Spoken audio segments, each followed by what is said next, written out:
महोदय, आज उद्योग, वन और पर्यावरण पे चर्चा हो रही है और मेरा मानना है कि अगर किसी प्रदेश की आर्थिक स्थिति की अगर कोई समीक्षा या जांच करनी हो तो उसके उद्योगों के बारे में जानकारी लेनी चाहिए। राजस्थान का जैसे ही हम लोग नाम लेते हैं, राजस्थान के बारे में जैसे ही कोई चर्चा देश में विदेश में होती है तो यहाँ जो शुरुआत में ही जो मानसिक रूप से जो एक चित्र उभर करके आता है वो रेगिस्तान, बिजली की कमी, पानी की कमी, ये सारी चीजें राजस्थान के साथ जुड़ी हुई है। हालांकि मुझे गर्व है इस बात का कि राजस्थान के जो उद्योगपति हैं उन्होंने न केवल भारत में वरन पूरे विश्व में अपनी छाप छोड़ी है, अपना नाम कमाया, राजस्थान का नाम ऊंचा किया है।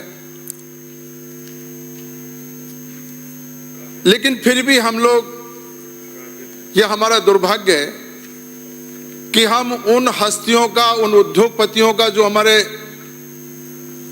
यहां से निकल करके उन्होंने पूरे भारत में और विश्व में अपना कारोबार फैलाया, उनको हम यहां अपने भूमि पे लाने में कामयाब नहीं हुए। हमने उनसे सामंजस्य नहीं रखा या उनके अनुभवों का हमने लाभ नहीं उठाया। कोई भी कारण हो सकता है, लेकिन यह निश्चित है कि जो व्यक्ति अपने घर से निकल करके बाहर जाकर के अपने कारोबार में अपना नाम स्थापित कर दे तो निश्चित रूप से उसमें कुछ न कुछ काबिलियत तो है और उनकी काबिलियत को पूरे वर्ल्ड ने माना है। तो हमको इस बात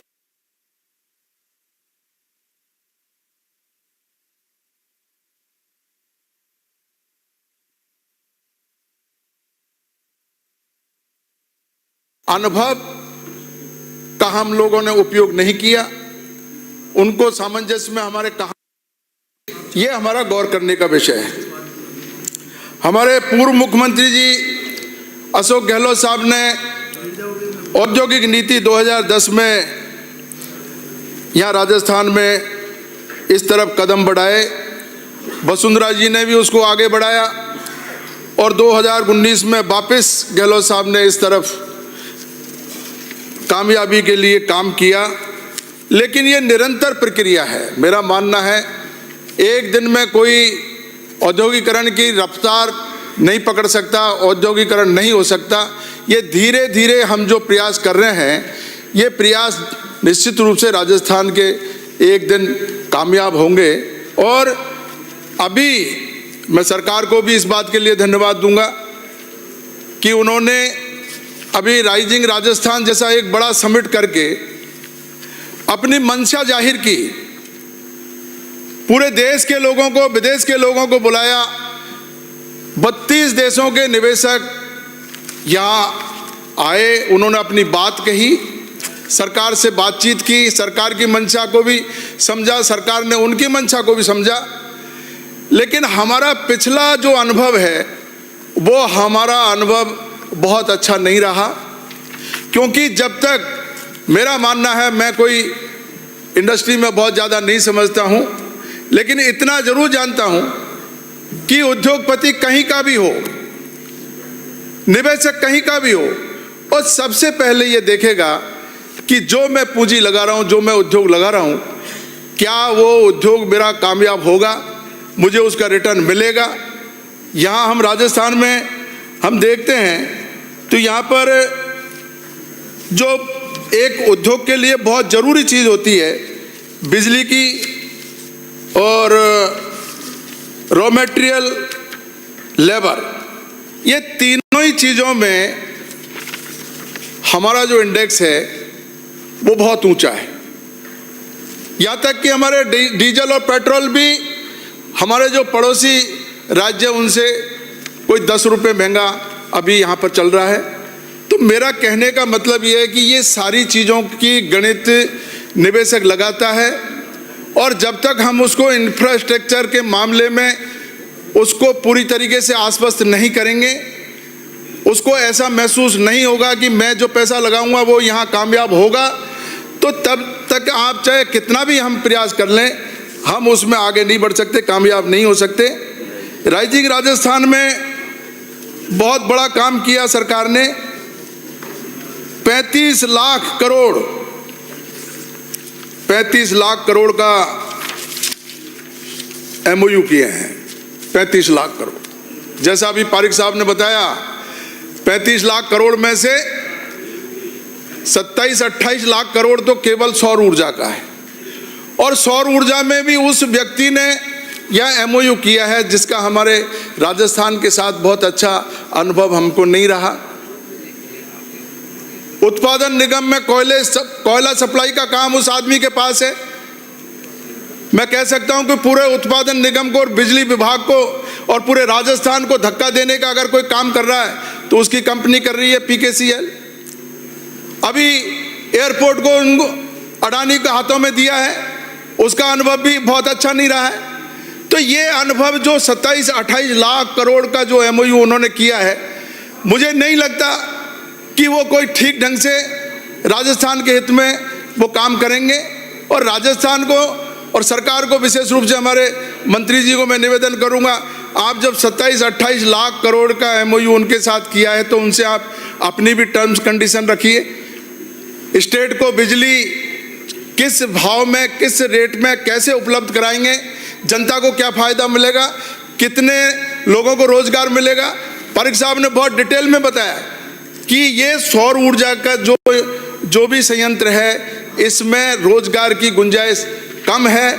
पूरी दुनिया जानती है कि इससे रोजगार नहीं मिलता, लेकिन फिर भी हम उसको देना चाहते हैं। आपको बिड लेनी चाहिए थी, आपको कंपटीशन करना चाहिए था। अगर आप कंपटीशन करते, निश्चित रूप से आपको अच्छी रेटें आती, अच्छा आपको मार्जिन मिलता, स्टेट का फायदा होता, लेकिन आपने वो नहीं किया। फिर भी आप उसको देना चाहते हैं, दें आप, लेकिन राज्य के हितों को बिल्कुल आपको ध्यान में रखना चाहिए। राजस्थान में अभी स्थिति बहुत अनुकूल है माननीय मंत्री जी। 25% आपका जो है NCR से जुड़ा हुआ है, 25% क्षेत्र, और 60% आपका DMIC से जुड़ा हुआ है। दिल्ली बॉम्बे एक्सप्रेस हाईवे बनकर के तैयार हो गया है।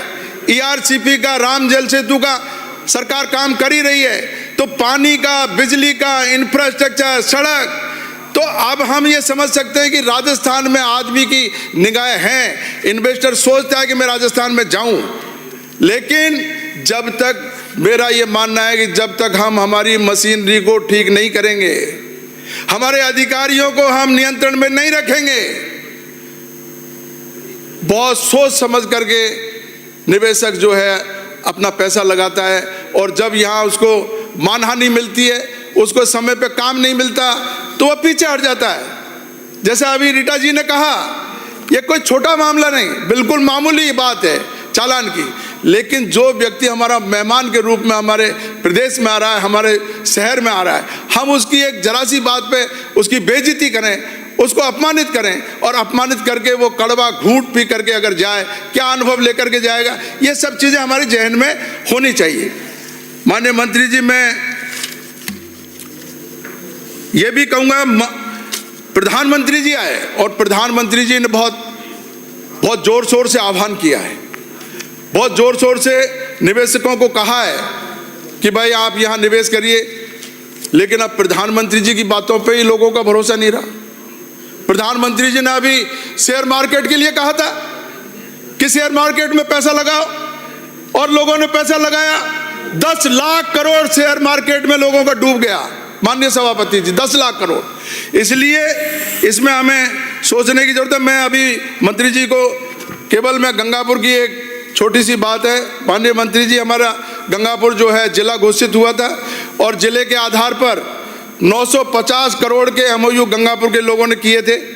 अब जिला आप लोगों ने खत्म कर दिया, इसमें आपकी क्या स्थिति रहेगी, सरकार का क्या स्टैंड रहेगा। और दूसरा, RIP 2024 के साथ साथ हमारे RIP 2022 की जो फाइलें हैं, वो फाइलें अभी भी पेंडिंग पड़ी हुई है। मंडी टैक्स और विद्युत कर में जीएसटी में छूट हमारे व्यापारियों को कैसे मिलेगी? धक्का खा रहे हैं व्यापारी, उनका भी समाधान जो है आपको करना चाहिए। और नए औद्योगिक क्षेत्र के लिए हमारे टोकसी में और तलावड़ा में ये पहले घोषणा हुई थी, इसमें अगर आप कोई प्रयास करें तो मैं आपका आभारी रहूंगा। इसके साथ साथ मैं आपको एक और निवेदन करूंगा कि आयरन ओर का बहुत बड़ा भंडार हमारे यहाँ मिला है करौली में, आयरन ओर का, उसमें आप ध्यान दीजिए, बर्ड लेवल का आयरन ओर है और बड़े कारखाने वहां पर आ सकते हैं। बहुत बहुत धन्यवाद आपको, आपने मुझे बोलने का मौका दिया।